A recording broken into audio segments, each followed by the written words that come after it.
Hi everyone, and welcome to another Ready to Ride Pilates for Horse Rider session, where I'm going to be showing you a few of my favourite exercises for improving your contact.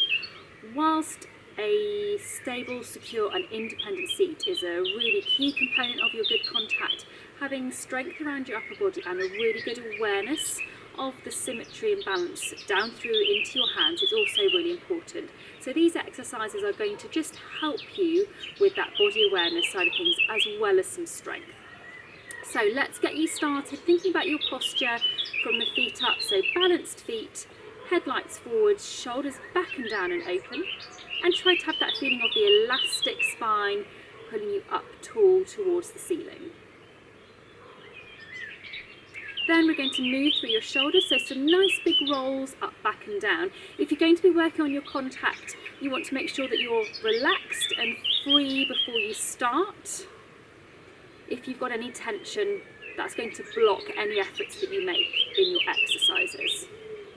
I hope you can hear me. We've got a very noisy bird this evening, so I hope you can hear me over the bird. And then we're going to turn this into your upper back stretch. So hold your hands together, turn your hands over and push forwards and away for a good big stretch. And then reach up to the ceiling for another good big stretch. And then hands back down. So again, push forwards for a nice big stretch and up for a big stretch. And we're going to do one more. So push forwards, open out around your shoulders, and then stretch up through your sides, and then bring your arms back and down. Okay, we're going to go into your roll down. So I'm going to go to the end of my mat. Feet together-ish, knees soft, hands on the front of your thighs, chin onto your chest, and slide your hands down the front of your thighs, curling up through your spine as you go. Pause at the bottom for a breath in, and then breathe out. Slide your hands back up, tuck down with your pelvis first and uncurl to the very top of your neck. And again, chin into your chest. This time try to feel that you're moving every single vertebrae one at a time down through the whole of your spine, once again with your pelvis moving last of all. Another breath in. This time, as you breathe out, bend your knees and you're going down onto your front on your mat. And we're going to start off with your swan dive. I'm going to move my band. You don't need to have a band, it's just there for help with some of the later exercises possibly. Okay, so arms out to the side, elbows bent to 90 degrees. For you at home, I'd like you to have, if you've got a headrest, just have it resting underneath your forehead. I'm going to look at you. I'd like you to have your shoulder blades back and down so the front of your shoulders are away from your mat, tummy away from the imaginary puddle of water, and your pelvic floor is onto floor 3. To start off, you're just going to lift your head and your neck, moving them as one unit, keeping your tummy away from the puddle and your shoulder blades back and down. Then, if you're finding that easy, we're going to make it a little bit harder and add in your arms at the same time. So you're thinking about arms, head and neck all moving as one unit, not being tempted to look ahead and not being tempted to sink down through your tummy, but you're really controlling all of that movement through your upper and mid back. Keep your breathing nice and regular, keep your pelvic floor onto floor 3. And watch with this one as well that your elbows don't start to lead the movement or start to come back down last. Keep the whole of your arms as one. Okay, then you're going to bring your arms down by your side. Once again, shoulder blades back and down to start, tummy away from the puddle of water. And we're going to do your hundreds. So you're going to pat imaginary puddles of water by your sides, moving from your shoulders, not from your wrists or your fingertips. And then I'd like you, if you've got the space, to bring your arms out and then bring them back and down. Keep checking all the time that your shoulder blades are staying back and down, haven't sunk down towards the floor. And keep your tummy in that neutral away from the puddle of water position. So this is helping you to really strengthen up around your shoulders so you've got good strength through both sides. By tapping the floor slightly with your middle or index finger, hopefully this is helping you to be aware of whether both arms are moving the same speed, covering the same distance or not. Without doing this, it's very easy to find that one arm's doing a much bigger movement than the other. When we're thinking of our awareness of our contact, we want both arms to be doing the same thing without us having to look at them all the time to check in. Bring your arms back and down. We're going to turn onto your back and we're going to do your shoulder bridge. So for your shoulder bridge, no headrests, just being flat through the whole of your spine onto the floor. Have your feet and knees approximately hip width apart. You might want your feet a little bit closer to your bottom than you do with some of the other exercises. Pelvic floor onto floor 3, then roll back, imprint your low back into your mat, and then peel up each vertebrae one at a time until you get to the top of the movement. Make sure at the top that you can breathe nice and relaxed in and out, and then start to come back down. Once again, every vertebrae in turn through that imprint and to neutral. So we're going to do the same again. We're going to roll back and imprint, peel up every vertebrae, have that string of pearls feeling all the way to the top. And then as you come back out after your breathing, string of pearls feeling all the way back down through your imprints to neutral. Now this is where it's going to get a little bit tough. I'd like you to have your hands so they're pointing up to the ceiling or the sky if you're outside like me. Hands over your shoulders. So your hands are now shoulder width apart as if you were holding your reins. Hands soft. Once again then, pelvic floor onto floor 3, roll back to imprints. And you're peeling up. This time though you're going to stay in this position and you're going to straighten each leg in turn. And I'd like you to concentrate on 2 things now. You're keeping your headlights around your pelvis as level as you can, and you're keeping your hands as still as you can. So we're working you hard around your pelvis because we are moving as if you were, for example, applying a leg aid. You're trying to keep your pelvis stable whilst you are applying your imaginary leg aid, but you're also keeping your hands stable and soft. Keep your breathing nice and regular. Keep your pelvic floor onto floor 3. This is not an easy exercise, and you will find that one side is easier to do than the other. One more with each leg.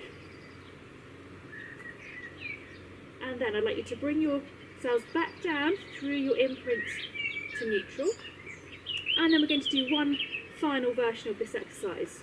So you're going to, again, pelvic floor onto floor 3, roll back, imprint, and this time take your arms over your head. And then bring them back so they're above your shoulders as you come back down. So we are synchronizing your bridge and your arm movement. Still try to do that nice breath in at the top. Still concentrate on that quality string of pearls feeling all the way up and all the way back down. But you're also making sure that your hands, as much as possible, stay lined up with your shoulders and soft. We can do one more.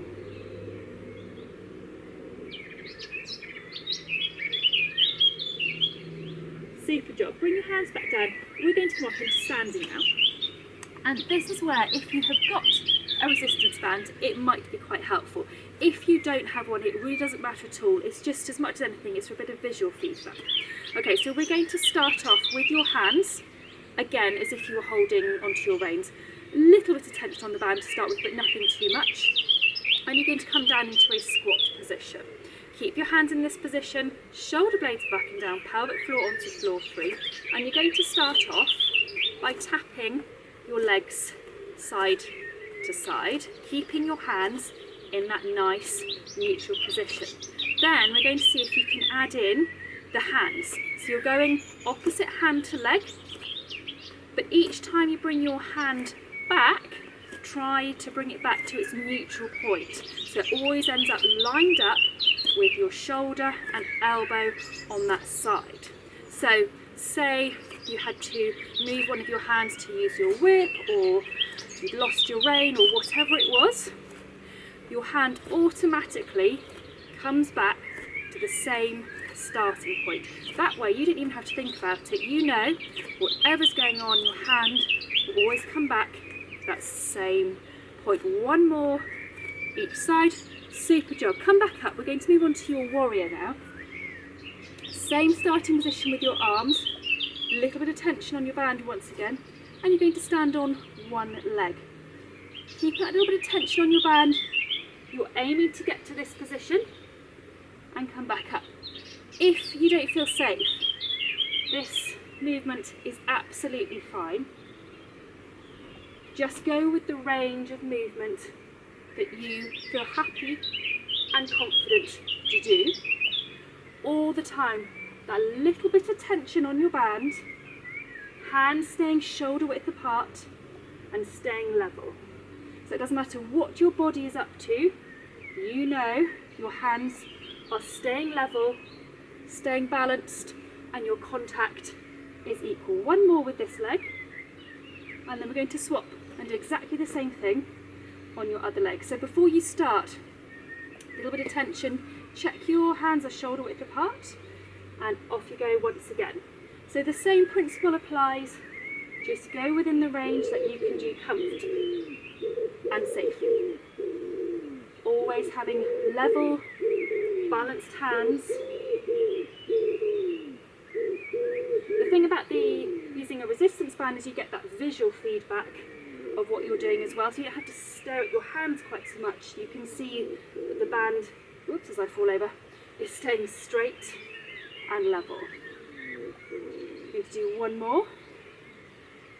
Lovely job. Okay, I'm going to face you again now, and we're going to finish off with one last exercise.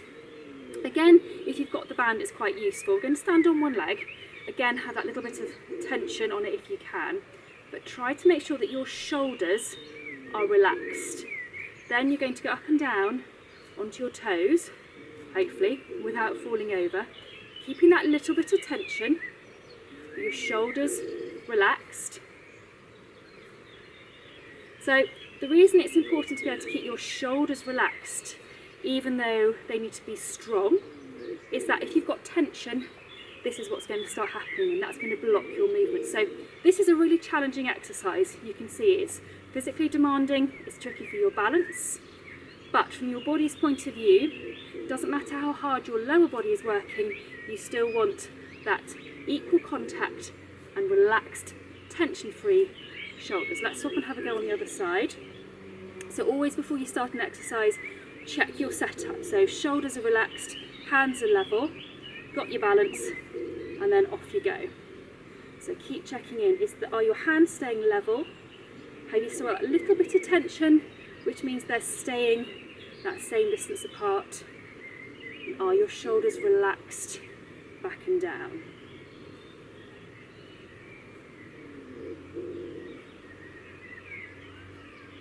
Good job. Couple more. As I fall over again. Super job. Okay, I'm going to put the band back down. Have a little walk on your mat. Your legs have just worked really hard in a very intense amount of time, so it's always good for those muscles just to work in a very relaxed fashion to unwind. Okay, then feet approximately back underneath your shoulders, underneath your hips.